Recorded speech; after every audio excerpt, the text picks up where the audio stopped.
Finding Your Element. How to Discover Your Talents and Passions and Transform Your Life. By Ph.D. Robinson, Ken, author. Lou Aronica, contributor. Summary.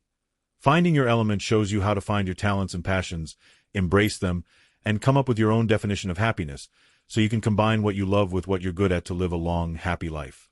Sir Ken Robinson, the author of Finding Your Element, likes to talk about three things: creativity, uncertainty, and the immense capabilities of children. Taken together, they make up much of what he stands for, that we're living through a revolution in education, and that it's time to change it.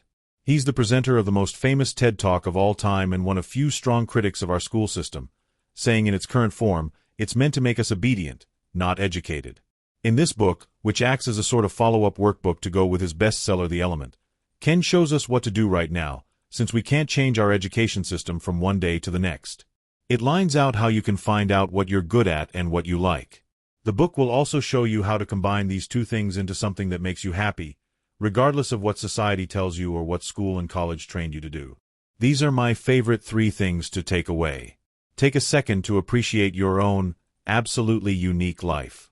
Everything is unknown, so it makes no sense to be afraid of it.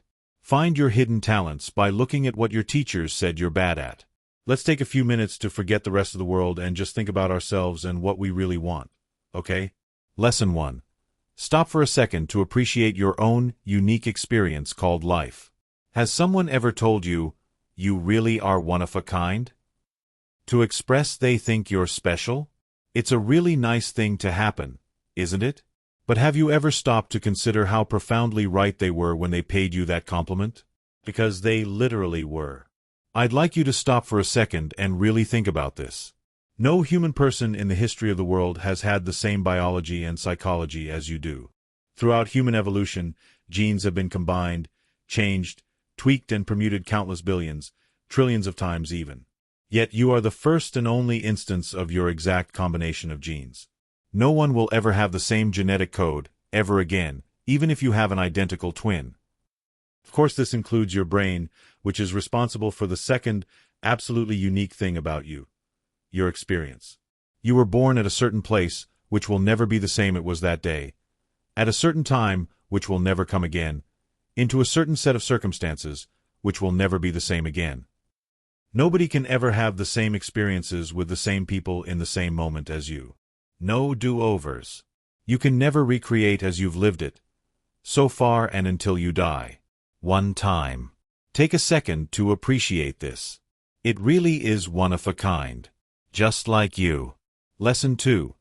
Don't be afraid of the unknown, because everything is. Logically following this uniqueness, you'd have to think that no human life plays out in the same way, which should hold true for our work too, right?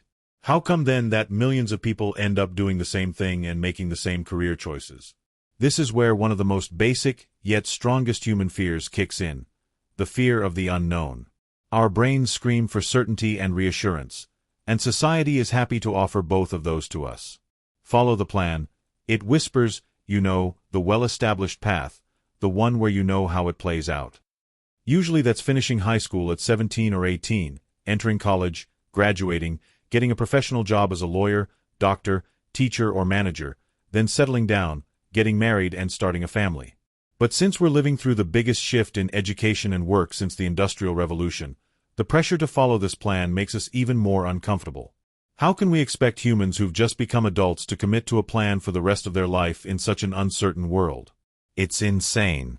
If you think about it, you never have even the faintest idea of what's going to happen the next time you set foot outside your house. Yet you somehow try to plan the next 40, 50, 60 years of your life. Ken suggests that, instead of fretting about the unknown, we should learn to see the potential upside in it. An infinite number of good things can happen, which might reveal opportunities you never could have dreamed of. Ken didn't start writing and speaking until he was well into his 40s. Don't be afraid of the unknown. Everything is. And that's a good thing. Lesson 3. Think about what school told you you were bad at again. Are you really? Did you ever get the feedback from your school teachers that you were bad at something? That you should stop trying? Or that something you were good at wasn't that valuable?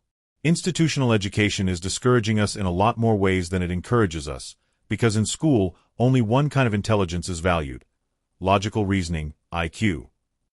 Math and science are at the top of the subject food chain, with languages and humanities, like geography, history, politics, etc., next, and the arts, like dance, music, poetry, at the very bottom. But not only does school not drive us towards creative pursuits, it actually drives us away from them. That's because, in the school system, teachers punish mistakes, whereas in reality, the only way to do something creative is to do something that might be a mistake. Think back to school. First grade, third grade, fifth grade. What did teachers make you believe you're bad at? Do you still believe that today? Why? Was it something that brought you joy? Ask more of these questions, and you just might find one of your hidden talents or passions.